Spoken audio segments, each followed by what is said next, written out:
Today I'm bringing you a Texas spring garden update, just a few miles from downtown in the capital city of Austin. We'll observe the holdovers from my winter garden and check out what's poppin'. Look ahead as new crops begin to grow and I experiment with lesser known varieties. Crop diversity and garden ecology inspire me to explore and acknowledge adaptive qualities, as nature becomes a teacher in an ongoing drama based on who can stay balanced when the ebbs outweigh the flows. I'm Scott from New Garden Road, always out here to inform, inspire, and elevate you.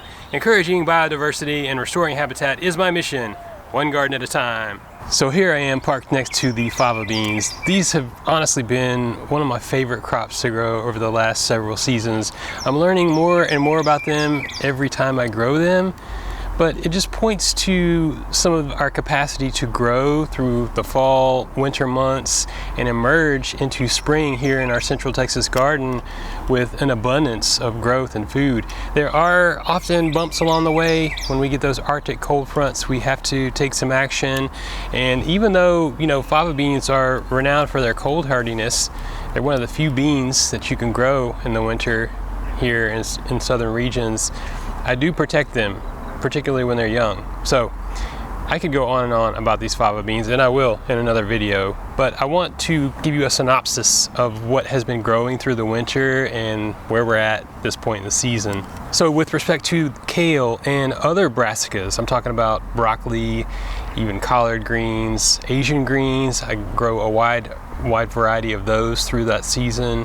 They're starting to taper off. Now, kale and collards, sure, I've still got some growing.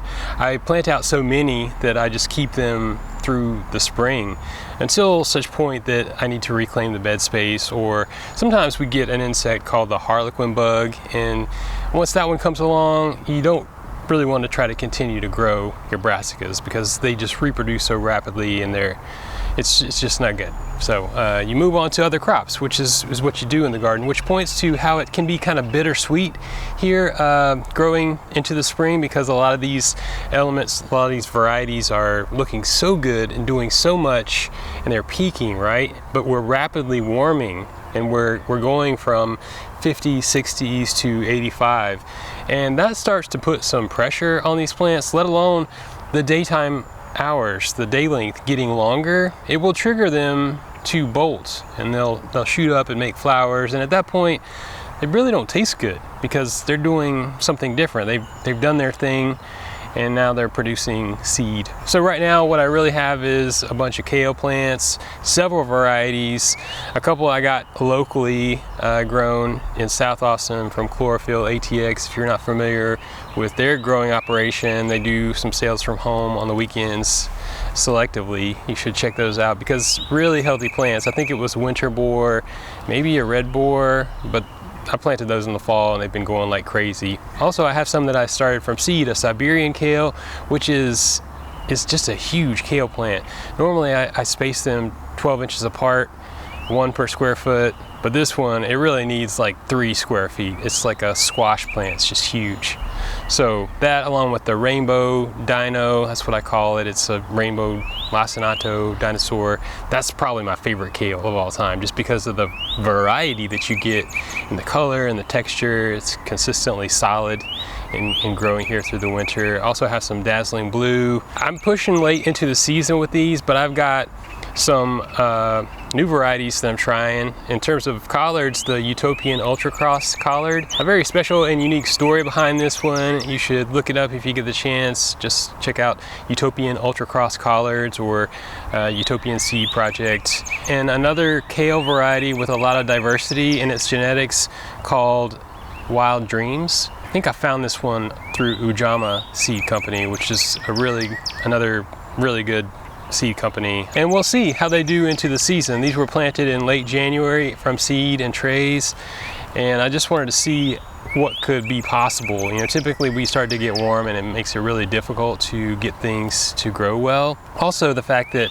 even though I have a pretty good sized garden, now there's limited space, and I want to grow southern peas, okra, corn, squash, cucumbers, and all these crops, and they tend to be bigger in their scale. So I have to make room in the garden, which means that I have to switch seasons, and that's what makes it bittersweet. The same goes for lettuces. I've really been experimenting with different propagation methods. Maybe you've seen that video on how to grow lettuce and divide it.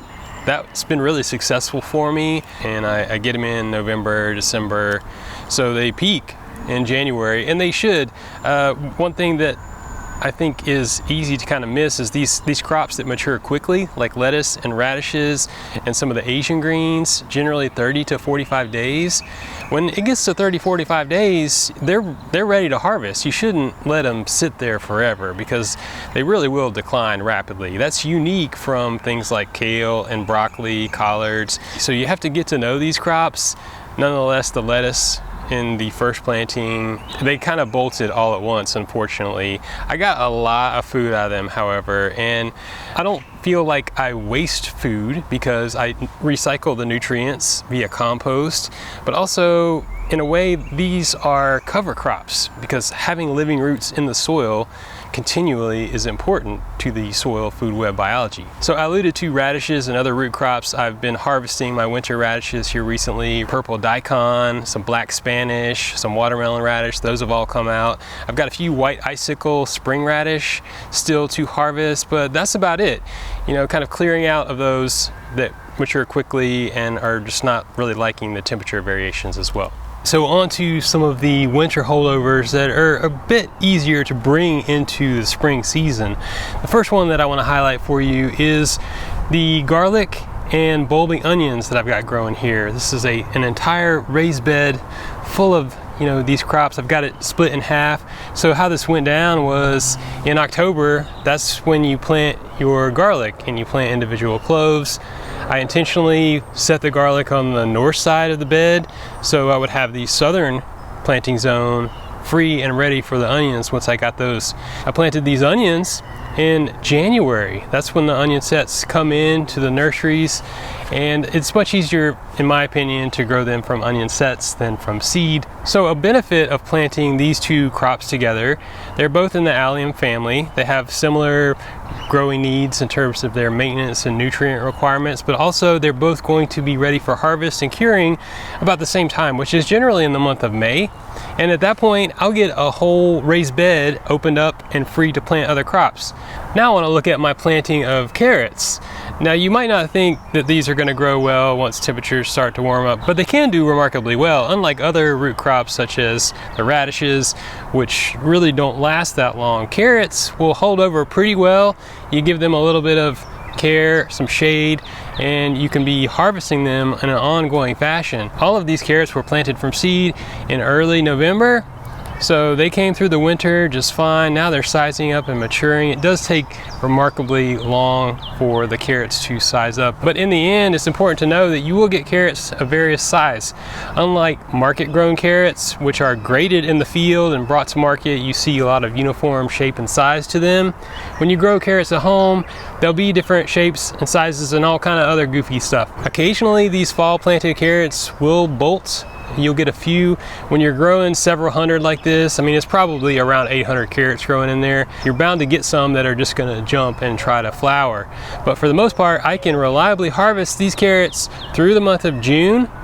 Now, the quality, the flavor will change. The older they get, the longer they go into the season, the more stress they get put on them environmentally. But right now, they are sweet as they can be. I just harvested some, and when I brought them into the kitchen, I could just smell the sweet aroma of carrots.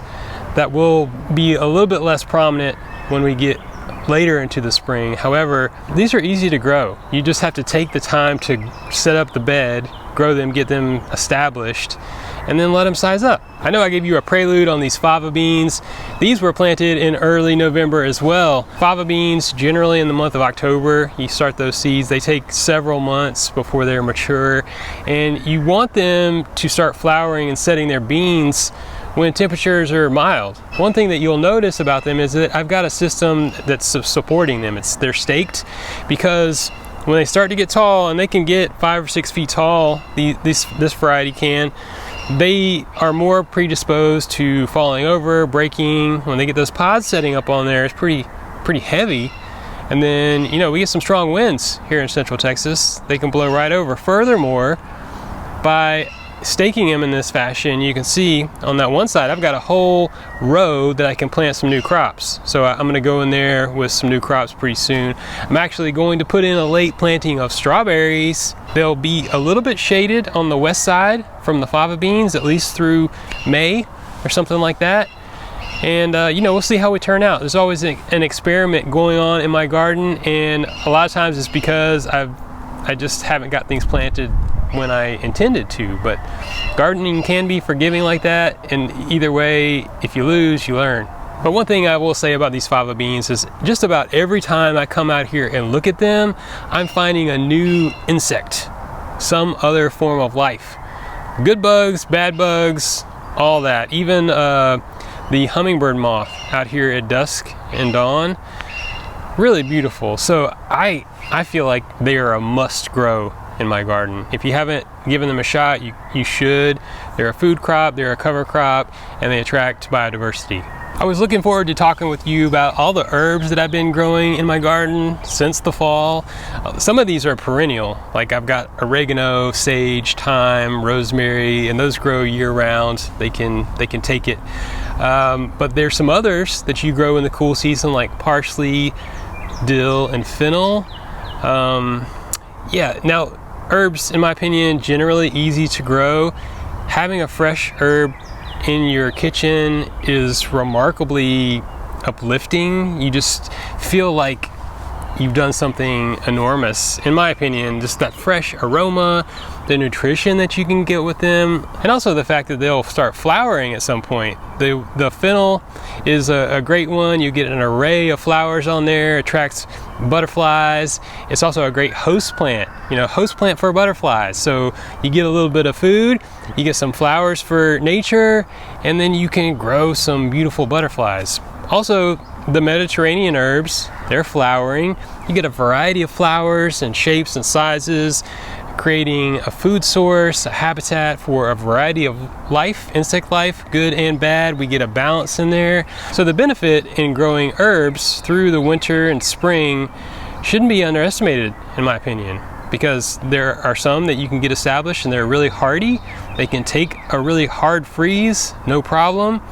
And there's just so much to it that I think is really valuable. All right, next up on this update, I want to tell you about my citrus trees, probably my favorite thing to grow. I'm so committed to them, plus the fact that, you know, they grow year-round for many, many years. The first one I want to highlight for you is really special because it's made a comeback. The Bloom Sweet grapefruit tree that I have planted in the ground is the only one that's in the ground. The rest are in containers. Now, it's had to make it through some really, really cold winters, including February 2021. And it was damaged severely. Prior to that, 15 feet tall, and it's just been a rough road. Now, I went to great lengths to protect it this winter. I basically made a tent around it and did several other things to protect it, and it came out of that unblemished. And so as a result, it has really sprung to life. It's flowering, it's setting fruit, and I'm so excited that, you know, this could be the year, after 4 years, that it's back. And it's truly one of my favorites. Now, I've got a playlist for you if you want to learn more about growing your own citrus in containers or just anything around general maintenance to them. I have a lot to say, and I've got several videos on my channel. Next up, I want to highlight my orange trees. Right here next to me, my beautiful vanilla blood orange. This is one unique, tasty fruit, and it's been going off. It's got some yellow leaves. You'll see that's very common. As they come out of a semi-dormancy in the winter, they're hungry. You know, I haven't been pushing them through the winter because I really just want them to survive. I don't want to push out a lot of new growth, but now they're hungry, they're ready to grow, they are growing. And so that's what I see. I see some yellow leaves. Those can be pruned out, they'll fall off naturally. But if you feed it something higher in nitrogen for the first number, then you'll be doing it some good. I like to use a granular from Down to Earth. It's their citrus mix. I believe it's a 633. I'll also use a liquid fertilizer. You could do either or, you can do both. It's not too much. Specifically when you're growing in containers, or if you have a tree like the Bloom Sweet that was damaged, it needs a lot of nutrients to come back. And the container grown citrus trees, they have a limited root system. They're getting more frequent watering, so you're flushing out nutrients. And the organic fertilizers that I use just aren't high in their number, so they're really good for this application. Now, I've got a lot of citrus trees and a lot that I could talk about, but I just want to mention one more group, and that's the key limes, because what is really fascinating to me is how distinct each variety can be from one another. Case in point, key lime, if you don't already know, it's this really small lime, okay? And subsequently, the blooms that form on these trees, they're little teeny blooms. So I just think that's really cute. And you know what else? If you go around and sniff test various citrus trees and you get to know them, you've tasted their fruit, you might find that the flowers smell a lot like the fruit. So when I get my nose in one of those little teeny key lime blooms, that's what I smell. And I just think it's really fascinating. So my love for citrus is unending. It's one of my passions. I think that's the only reason I've been able to keep them alive all these years through our Central Texas winters, which can be pretty dramatic, pretty hard. You know, I can overwinter them outside most of the time in a high tunnel structure, but sometimes I have to bring them in the living room. That's just what you got to do. Invest in a good dolly with some no flat tires. Yeah, you're welcome. There are a lot of layers to this garden, and I can really only scratch the surface with this update, but I want to share with you some of the up and coming plantings that have gotten started recently. Right behind me here, you see this lone poppy. Beyond that, there are 4 raised beds, and I have planted some seeds about 10 days ago, starting to see some good growth on a very special variety of corn. My first year growing a dent corn, or a flower corn, and this one is called Cherokee White Eagle. So I'm super stoked. When I got the package of seeds and I held them in my hand, I felt something special. So I'm hoping that I will have a good season of growing corn. I always love growing corn every year.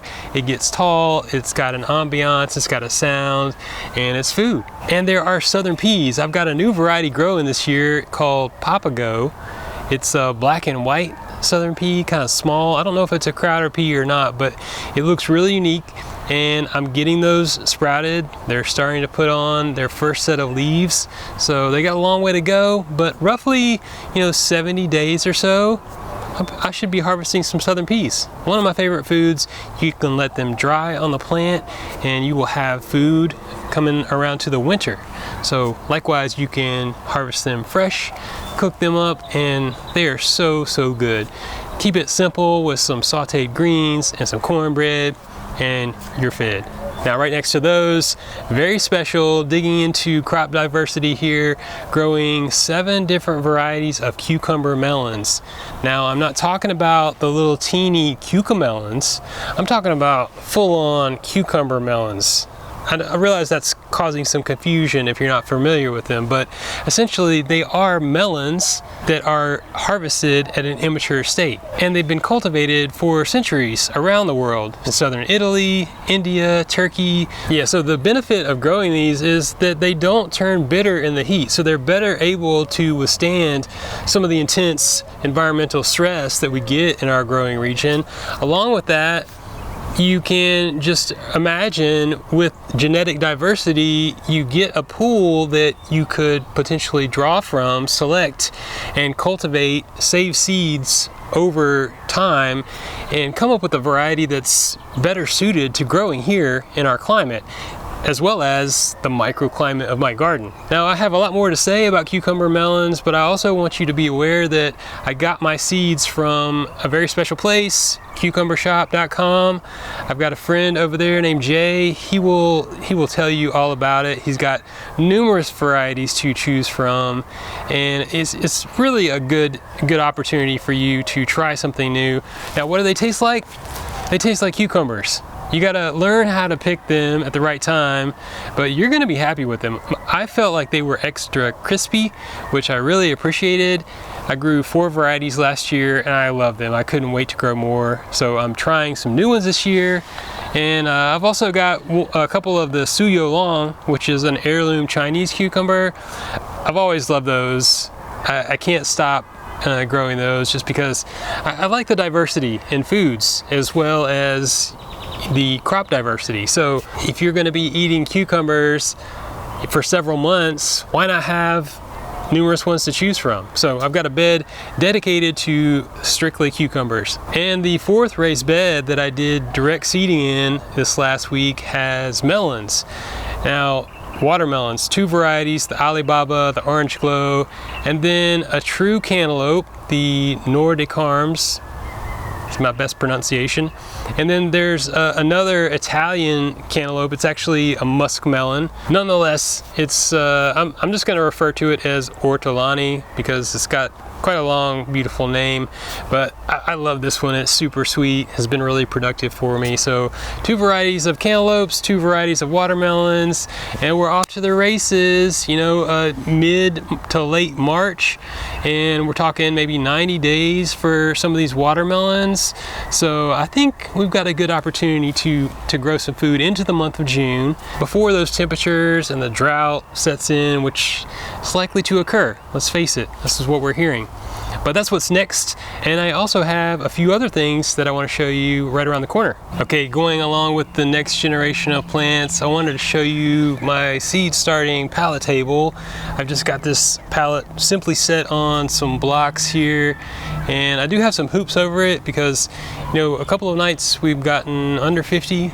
Kind of cool, so I wanted to throw some row cover over some of the plants. I've got here some basil, tomato, peppers in there, along with a number of other things. It's always got something on it, and I also propagate things. I've got some oregano there that I've propagated from some root cuttings, and yeah, so more plants to go in the grounds, including those tomatoes, which I need to get going. I've got some tomatillos in there as well. I'm also really excited about planting some more flowers. I've got some in-between seasonal items that really need to get planted ASAP, and those are the marigolds and the nasturtiums, calendulas.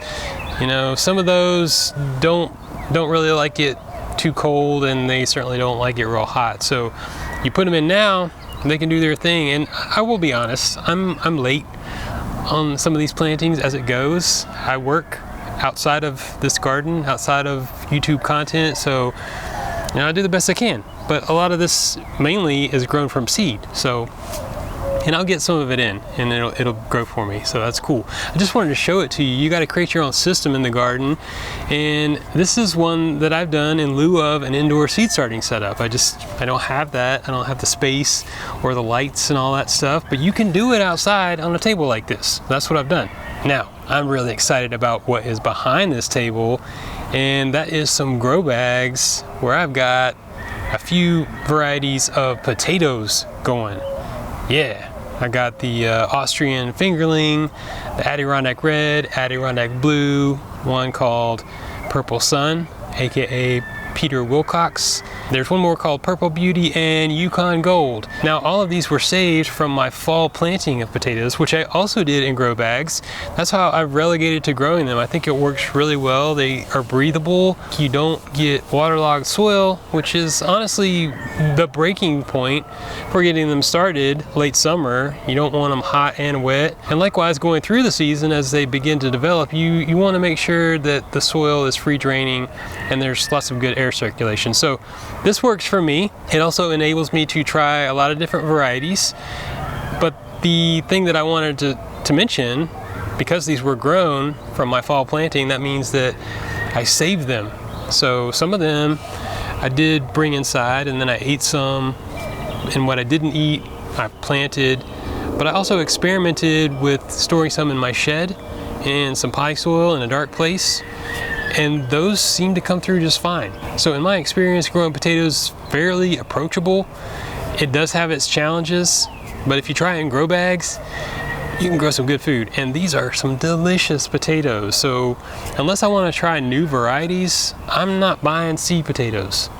I'm saving some from every harvest, and what'll happen here, these will be ready sometime around May or June, and as soon as they are, I'll cure them, and later on at the end of August I'll plant some of those. So that's how the cycle continues. Those that I plant in the fall, you know, I want to harvest them before the first frost. These we didn't have a early frost. It wasn't until like maybe mid-January. So I think I harvested them in early January. You can get away with a lot in Central Texas. Regardless, that's what's going on here at New Garden Road. Now check out more awesome gardening videos on my channel, like this video, and follow New Garden Road for weekly content. You can grow your own food. Keep it organic.